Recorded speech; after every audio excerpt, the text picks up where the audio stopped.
विजय विश्व तिरंगा प्यारा, झंडा ऊंचा रहे हमारा। ऐसे भारत देश की शान और सम्मान, भारतीय तिरंगे का इतिहास हम निबंध स्वरूप में देखेंगे। भारतीय तिरंगे का इतिहास। झंडा किसी भी देश की शान, सम्मान और स्वतंत्रता का प्रतीक होता है। महात्मा गांधी ने भी एक बार कहा था कि किसी भी देश के लिए अपना झंडा होना आवश्यक है। समय समय पर लाखों लोग अपने झंडे के लिए जान दे चुके हैं।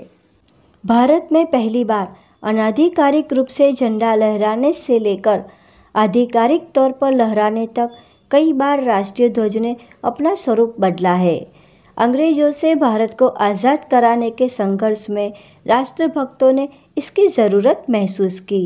भारतीय झंडे का मौजूद स्वरूप जो आज हमें नज़र आता है, इसे संविधान सभा ने स्वतंत्रता दिवस से कुछ दिन पहले 22 जुलाई 1937 को अपनाया था। तीन रंग होने के वजह से भारतीय झंडे को तिरंगा भी कहते हैं। तो आइए आज हम इस तिरंगे का इतिहास जानें। पहला तिरंगा। भारत में पहला राष्ट्रीय ध्वज 7 अगस्त 1946 को कोलकाता के पारसी बागान स्क्वायर ग्रीन पार्क में आधिकारिक रूप से फहराया गया था। आज की ही भांति इसमें 3 रंग की पट्टी थी, लेकिन इनका रंग लाल, पीला और हरा था। सबसे ऊपर हरा था, जिसमें 8 सफ़ेद रंग के कमल के फूल अंकित थे। बीच में पीला था, जिस पर वंदे मातरम लिखा हुआ था, और सबसे नीचे लाल रंग था, जिसमें चांद और सूरज बने हुए थे। बर्लिन समिति का ध्वज। दूसरी बार भारतीय ध्वज फ्रांस की राजधानी पेरिस में मैडम कामा ने अन्य क्रांतिकारियों के साथ मिलकर 1907 में लहराया था। सबसे ऊपरी पट्टी को छोड़कर यह पहले झंडे से काफ़ी हद तक मिलता जुलता था। इसमें 7 स्टार सप्तऋषि के प्रतीक थे। यही झंडा जर्मनी की राजधानी बर्लिन में समाजवादी सम्मेलन के दौरान भी फहराया गया था। मैडम कामा का पूरा नाम भिखाजी रुस्तम कामा था। होम रूल आंदोलन का ध्वज। वर्ष 1917 में होम रूल आंदोलन के दौरान डॉक्टर एनी बेसेंट और लोकमान्य तिलक ने तीसरी बार भारतीय झंडे को लहराया था। इस समय आज़ादी की लड़ाई ने एक नया मोड़ लिया था। इस झंडे में 5 लाल और 4 हरे रंग की हॉरिजॉन्टल पट्टियाँ थीं। 7 स्टार सप्तर्षियों के प्रतीक थे। बाएं हाथ के शीर्ष कोने पर इसमें यूनियन जैक भी बना हुआ था। बिन आधिकारिक तिरंगा।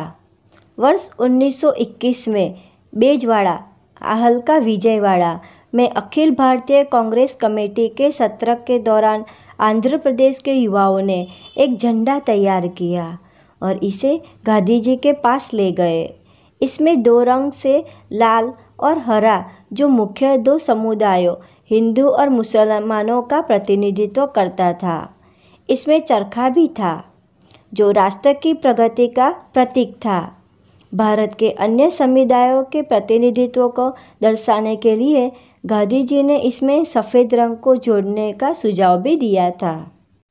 गांधी जी का ध्वज। कुछ लोग झंडे के सांप्रदायिक प्रतिनिधित्व से नाराज थे। इसी को ध्यान में रखते हुए नए झंडे को अपनाया गया। इसमें 3 रंग के साथ केसरी शीर्ष पर, सफ़ेद बीच में और हरा नीचे था। सफ़ेद के बीच में चरखा बना हुआ था। इसे पिंगली वेंकैया ने तैयार किया था। इस ध्वज को आधिकारिक रूप से कांग्रेस समिति ने 1931 में अपनाया था। वर्तमान ध्वज। आज़ाद भारत की प्रक्रिया के दौरान राजेंद्र प्रसाद की अध्यक्षता में एक कमेटी का गठन किया, जिस पर भारतीय राष्ट्रध्वज को सकारात्मक रूप से बदलाव के बाद चुनने की जिम्मेदारी दी गई। 22 जुलाई 1937 को स्वतंत्रता मिलने के बाद इसके रंग और उनका महत्व बना रहा। केवल ध्वज में चलते हुए चरखे के स्थान पर सम्राट अशोक के धर्मचक्र को दिखाया गया। इस प्रकार कांग्रेस पार्टी का तिरंगा ध्वज अंततः स्वतंत्रता भारत का तिरंगा ध्वज बना रहा। जय हिंद, जय भारत।